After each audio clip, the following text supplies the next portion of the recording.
Welcome to Trauma Demystified, a broadcast brought to you by Bright Horizon Therapies. I am Natalie Jovanich, your host on this journey. In today's episode, we will dive into EMDR therapy, what to expect.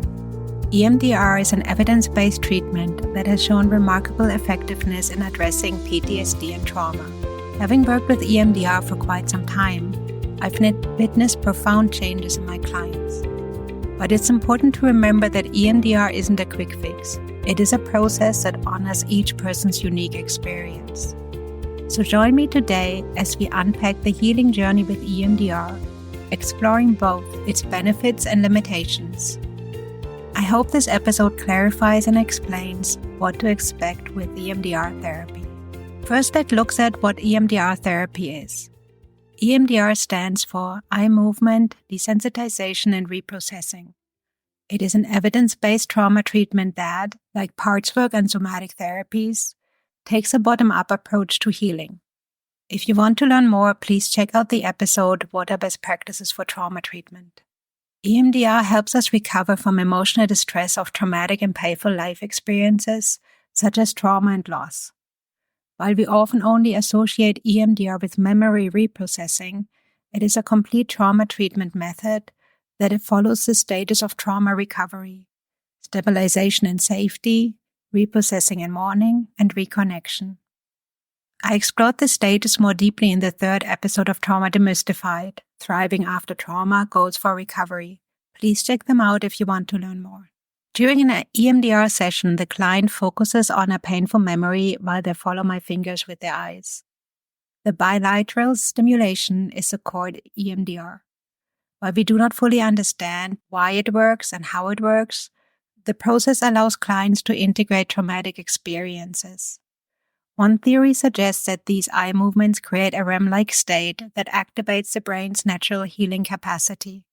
Another theory states that the bilateral stimulation serves as an anchor that helps clients process memories without becoming overwhelmed by them. This is an essential ingredient for processing trauma. Although we don't fully understand how EMDR works, research shows that EMDR is highly effective in treating trauma and PTSD.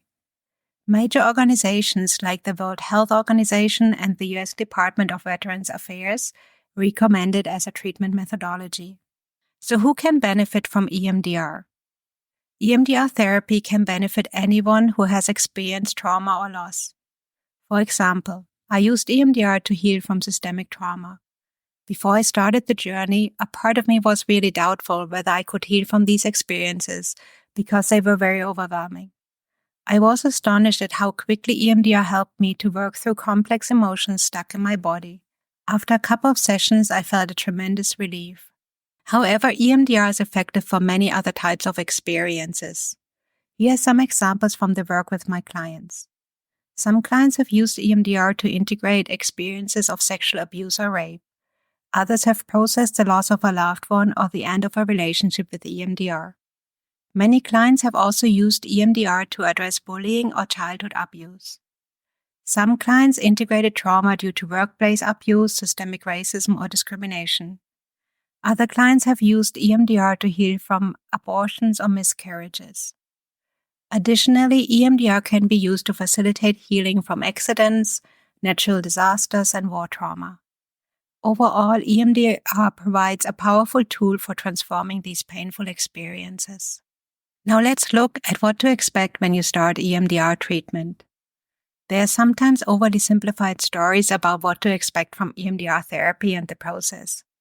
Generally, the process has a structure, and the details depend on what has happened to you, the symptoms you experience, and the context of your life in the present. An individual who has experienced trauma due to a car accident is likely to have a different treatment plan than an adult who has experienced childhood abuse. I'll give you some ideas about the process and generic steps. Please keep in mind that it needs to be adjusted to your needs. The EMDR therapy process follows similar steps as the process for trauma counseling. The first phase of EMDR therapy is evaluating the client and their situation. In this phase, I usually explore with my clients their strengths, the bigger context of their lives, their problems, and how they have developed. Furthermore, it includes defining long-term and short-term goals for our collaboration. Additionally, we explore possible obstacles preventing them from achieving their goals and how they could navigate these. In this phase, we also usually assess the client's capacity to be in their window of tolerance and other symptoms of trauma like dissociations, signs of structural dissociations, or flashbacks. An outcome of this evaluation phase is that I explain the treatment plan to the client and we agree on it. Please note that treatment plans are not written in stone. They need to be reviewed regularly and be adjusted whenever necessary. The second phase of EMDR treatment is a preparation phase. It is a vital step in trauma recovery and depends on the client's context and what has happened to them. It may look very different for a person who has experienced trauma due to a car accident and a person who has experienced childhood abuse. Common elements of these phases include increasing safety, stabilizing the nervous system, and building strength and skills. Here are some ideas on how this might look like. The most common skill-building tools are grounding and self-soothing tools. These help clients learn to manage intense emotion and prepare for memory reprocessing. I usually work with these tools for all of my clients. Additionally, it includes finding tools to manage anxiety or hypo and hyperarousal. Furthermore, the client learns to contain painful memories and difficult emotions. If people have experienced childhood abuse or relational trauma, we usually work towards setting healthy boundaries, practicing assertiveness, and addressing symptoms of structural dissociations. Increasing safety is a vast topic in trauma recovery. It may range from exploring the safety of the client's current relationships to avoid harmful or abusive relationships. It may range from exploring the safety of the client's current relationships to avoiding harmful or abusive relationships. For example, suppose an individual has experienced childhood abuse and still has contact with the person who abused them. In this case, reducing or avoiding the contact for the healing process can be helpful. Moreover, we may work with parts that have behaviors that are risky for the client's well-being. The goal is to reduce the risk and find healthier coping skills. Furthermore, it includes practices to increase the client's sense of safety, like visualizations of a safe inner space.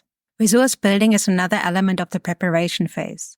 This includes using the EMDR eye movements to increase clients' inner resources so that they can manage current challenges in an empowered way. Please keep in mind that the length of the preparation phase varies and depends on the client's situation. As a rule of thumb, it is likely to last longer if a person has experienced childhood trauma or complex trauma than if a person has experienced trauma due to a single event. When we have achieved the goals of the preparation phase and the client feels ready, we move forward into the trauma resolution with EMDR. Phase 3 is about assessment. Please note that this term has a different meaning in EMDR therapy than in other counseling modalities. In this phase, we decide on the traumatic incident we want to work on. This usually depends on the client's goals and what has happened to them. When we have agreed on the memory, I usually guide the client to connect with their any safety resource, a skill that they learned in the preparation phase. Then I ask them what picture represents the worst part of the experience and what negative belief they have learned about themselves during the traumatic experience. Afterwards, we explore what they prefer to believe about themselves. Next, we explore how true the positive beliefs feels and what emotion comes up for them when they think about the memory and the negative emotion. Following that, I invite them to scale the intensity of the emotion and where they feel it in their body. At this point, the memory assessment is completed and we move into reprocessing. During the reprocessing in phase 4, I invite my clients to concentrate on the memory and follow my fingers with their eyes. After about 20 to 30 seconds, I stop moving my fingers and ask my clients to take a deep breath. We usually take it together. Then I ask them what came up and the client can share what they want to share. After that, I ask them to go with it and we repeat the eye movement set. We continue this process following the EMDR protocol until the client has fully integrated the memory and the emotional intensity is 0. The duration of the process is individually different. Sometimes it happens in the first session. However, it usually ranges between 5 to 12 sessions. If a client doesn't feel any relief after several sessions, we may need to dig deeper to find the root cause. It doesn't mean that the EMDR isn't working or that the client can't heal from a traumatic experiences. However, there may be some protective parts or some beliefs that block further integration, or we have missed out on something in the stabilization phase. So in this case, we first address the root cause before we go back to the memory reprocessing. After the client has reprocessed the memory, we install the positive belief. This is the phase 5 of the EMDR process. This means the clients concentrate on the positive belief and the target memory until they feel in their body that the positive belief is fully valid. After this step, we do a body scan, which is phase 6 of EMDR therapy. The body scan is the last step of trauma resolution, and it means that the client concentrates on the memory and the positive beliefs and checks in with their body if there are any tension or any discomfort. If there is, we then use eye movements to resolve them. So now we come to 2 phases that usually happen in every session. So phase 7 is about closure. Closure varies depending on the phase the client is in. Every session with reprocessing has a closure. The phase supports the clients to return to a calm state and reconnect with the present moment. For example, if a client is reprocessing a memory, I usually invite them to put this memory into an imaginary container and we debrief the session. We may also discuss some self-care tools for in between the sessions. If we are at the end of the processing, and which means the emotional intensity is at a 0, the positive belief feels entirely true, and the body scan is clear, we use the closure session to just debrief the learnings that the client has achieved throughout the EMDR process, and we may explore our next step. So now let's look at phase 8 of the EMDR protocol, which is reevaluation. Similar to closure, it is a regular element of each session. Re-evaluation happens at the beginning of each session to explore what happened after the last reprocessing session. So it allows us to make necessary adjustment to the treatment plan and also to improve the client's daily functioning. It can happen that a client experiences intense emotions after the reprocessing, so it's really important to look at it and see how can we take care of that. If the memory is fully processed, it includes evaluating if the client still feels as the memory is fully processed, or maybe we have missed something and we need to do a little bit of a reprocessing. And it also includes exploring the next steps. After the trauma is resolved, trauma counseling enters the final stage, which is called reconnection. This can include reassessing the client's skills and really reevaluating their lives and exploring what are necessary adjustments they want to make. It also can include to really prepare the client to cope with challenging situations in the future. Like, for example, if a client is targeted by systemic racism, they can integrate the trauma due to systemic racism with EMDR. However, they also need to prepare themselves on how they want to navigate future situations of systemic racism, since this dynamic will not go away as long as we are shaped by a culture of white supremacy. Before I explore some common misconceptions about EMDR, I want to give you a simple experience of how eye movements might feel. In a client session, I typically guide the eye movements with my fingers or through sound. I'll use sound to stimulate the process today, since we are on a podcast. Please ensure that you are in a safe and quiet space, not driving or doing anything that requires your attention, so that you can focus on the exercise. If you can't do this, just take a couple of breaths and don't dive into the exercise. It's just a very brief moment, so it won't take too much of your time. Now I invite you to picture your favorite ice cream in front of you, whether you prefer it in a cone or a cup, and just imagine it as good as possible. And now hold this image in your mind. And as you focus on your ice cream, I'm going to ask you to move your eyes from left to right each time you hear the sound.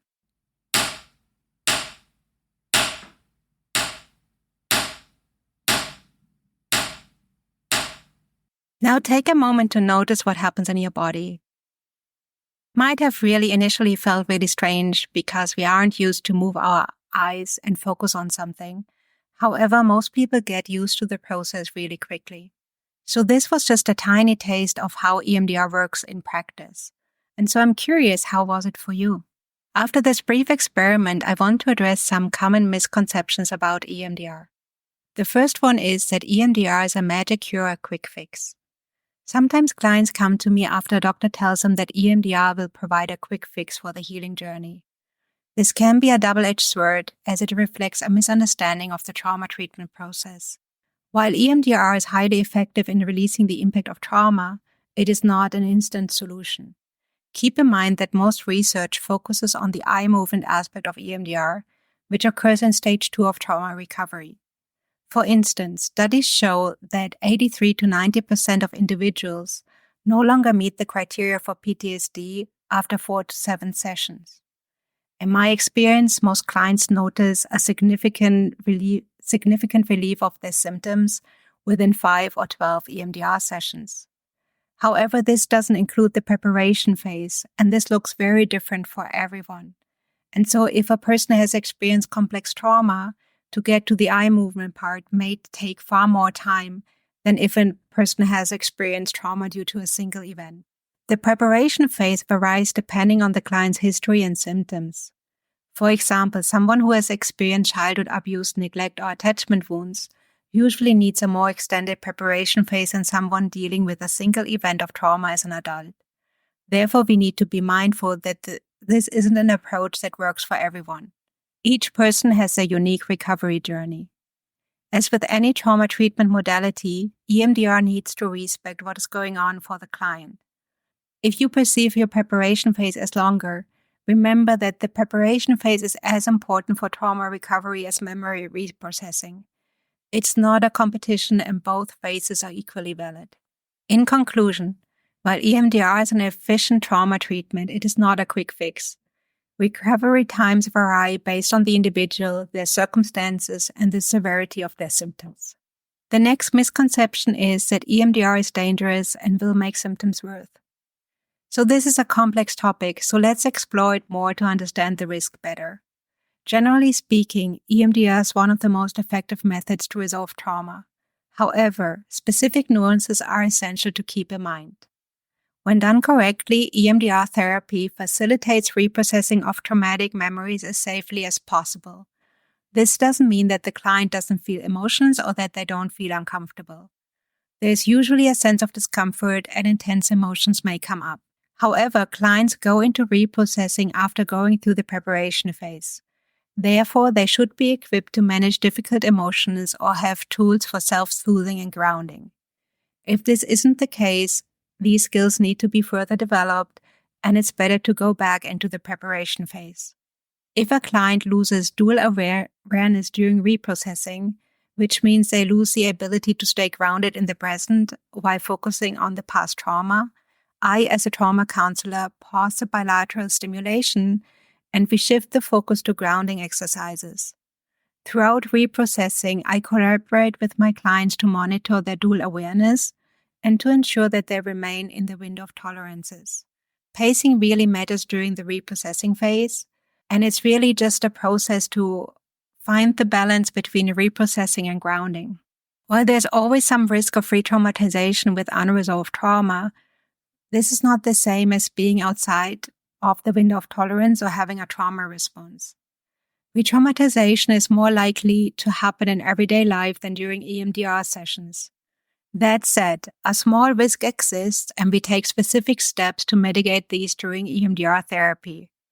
This includes paying attention to the pacing of the process and working gradually through traumatic experiences. For example, some of my clients prefer EMDR for 10 or 20 minutes per session instead of 60 minutes. And this is perfectly fine. There is no right or wrong way to do this. For clients with complex trauma, EMDR often requires an iterative process between reprocessing and stabilization. Furthermore, the preparation phase is much longer. And so we need to be aware if somebody notices that their symptoms worsen during the reprocessing stage, it is usually a sign that we need to stabilize more for the nervous system and that we have missed out on something. So if clients have experienced complex trauma, I usually use parts work therapy to build more resources to be with complicated emotions. Additionally, we don't need to work with the memories of the past. However, we can work with the parts in the present moment. Like, for example, We can work with the angry part, or we can work with a part that holds the wounds of trauma in the present, and there is no need to focus on the past memories. So while EMDR is not inherently dangerous, proper preparation and observation during the process is crucial to ensure safety and effectiveness. And this can sometimes really be a learning process for the client and the therapist, since each person is different. Another misconception is that people believe that they have to talk about every detail of their trauma. However, with EMDR, this isn't the case. One of the advantages of EMDR is that clients can process trauma without having to disclose everything. For example, when I work with a new client, I create a worst things list. For this, I only need a label and the age at which the event occurred. There are no details necessary. And this list really allows clients to contain their experiences, and they don't need to share the details of their experience. During the memory reprocessing with EMDR, we use this list as a foundation. And when we have chosen the first memory, we take breaks between each set. And the clients can really decide how much they want to share in these breaks. For some clients, they feel more comfortable discussing their experience in more details, while others may focus more on a body sensation or share a brief sentence about what came up. I have never had a client who did not share anything, but that would be also okay. In this way, EMDR gives the power back to the client, and they can choose the level of privacy they need. So what should you expect during an EMDR session that is focusing on memory reprocessing? As I stated before, clients typically go through a preparation phase to build their emotional resilience before working with the memories. If you don't feel prepared enough, it matters to explore this with your mental health professional. It's important to remember that while reprocessing can feel uncomfortable, discomfort doesn't mean that we are unsafe. Before starting memory reprocessing, I like to explore with my clients how they feel about revisiting this traumatic or painful experience, and whether all of their parts are ready and give consent. Some parts of us might feel scared to revisit these memories or doubt that healing is possible. This is entirely natural. I usually introduce clients to parts work in the preparation phase, so please check out episode 6 to learn more about parts work therapy and how it can support your recovery. However, when it comes to memory reprocessing, it's really also the time to acknowledge the different parts and to explore their concerns and their fears so that we can go through the process as safely as possible. An EMDR session usually lasts around 60 minutes, though some clients prefer shorter segments. So usually when clients have a shorter EMDR segment, we focus on other therapeutic works for the remainder of the session. So as your counselor, I guide you through the process safely and at a pace that feels right for you. This also means that I check in with you where you're at and how is it going for you. If you reach the edge of your window of tolerance, so when things start to feel overwhelming, we can slow down or do a grounding exercise to help you regain balance. So it's really not about rushing through it, but really find a way so that you can integrate the experience as safely as possible. The benefits of EMDR vary for each individual, so here's an idea of what they can look like. When I used EMDR to heal from systemic trauma, I experienced a profound shift as painful emotions were released from my body.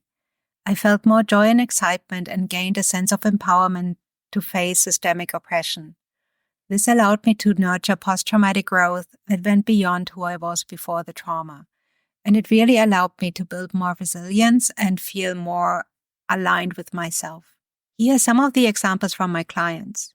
One client shared that after completing EMDR, they remained calm and confident when they unexpectedly encountered a workplace bully. Another client reported feeling calm and empowered, and that recurring thoughts about past sexual abuse had completely disappeared. Now let's look at the general benefits of EMDR. EMDR often resolves symptoms faster and more efficiently than traditional talk therapy. And as I mentioned in a previous episode, traditional talk therapy hasn't proven efficient in healing trauma. Additionally, EMDR offers a focused approach that ensures safety by processing past trauma. EMDR is a comprehensive treatment plan that addresses all stages of trauma recovery. The preparation phase is a vital element of EMDR. Depending on what has happened to the individual, it helps clients develop emotional regulation skills, set healthy boundaries, and build resilience and also create healthier relationships. EMDR facilitates deep emotional and psychological healing by allowing individuals to process and release the emotions tied to past trauma. Therefore, it goes beyond relieving symptoms. While we can't change the past, EMDR helps us free from emotional pain and burdens. EMDR also offers long-lasting relief from trauma, and the skills that were developed during the preparation phase help us promote more resilience and self-regulation after the treatment is over. As a result, clients feel empowered in their everyday lives and learn to manage challenges healthily. Last but not least, let's look at post-traumatic growth. Post-traumatic growth is a positive transformation that can occur after trauma, going beyond simple recovery and becoming who we were before, but really noticing profound transformations within ourselves. EMDR has shown to foster this growth, enhancing emotional and physical well-being, even if post-traumatic growth wasn't the primary focus of the treatment. So why should you choose or consider EMDR? EMDR therapy can be transformative for people who have experienced trauma and loss. From my experience as a client and therapist, I've seen firsthand how powerful EMDR can be. However, finding a mental health professional who tailors the treatment to your specific needs is crucial, as EMDR is most effective when adapted to your unique situations. Not all professionals have the same training or same experience, so finding someone who understands your context is vital. I offer EMDR because I deeply believe in its effectiveness for healing trauma, but I also integrate other approaches to provide a more personalized experience. No approach fits everyone, and there is no best trauma treatment. It's not a competition. So it's really about what is working for you. Sometimes clients need to experiment with different methods to find those who work for them. Sometimes clients have done a lot of healing before they successfully integrate trauma with EMDR. Trust your gut and really choose what feels right for you. So if EMDR doesn't resonate, it doesn't mean that there's something wrong with you. Healing is a personal journey, and there are different trauma modalities out there that can help you heal. Furthermore, not every mental health professional or approach will be a fit for you. So really experiment and listen to yourself when choosing the path that feels right for you. So in this episode, we have explored how EMDR can be a transformative tool for trauma recovery, helping individuals safely process and heal from deep emotional wounds. We also highlighted the importance of combining EMDR with approaches like parts work and tailoring healing to each person's unique needs. The main takeaway is to trust your intuition when seeking support and work with professionals who foster a safe and empowering space. It is essential to respect your pacing rather than rushing into memory reprocessing. Thank you for joining me on this episode. Remember, healing is deeply personal, and finding what feels right for you is vital. Trust yourself, seek support from those who prioritize your safety and are transparent about their approach, and take your time as you progress on your recovery journey. If you want to hear more from me, please subscribe to Trauma Demystified. If you have any questions, please send me a message at nat@brighthorizontherapies.com. Talk to you soon, and I hope you have a beautiful day.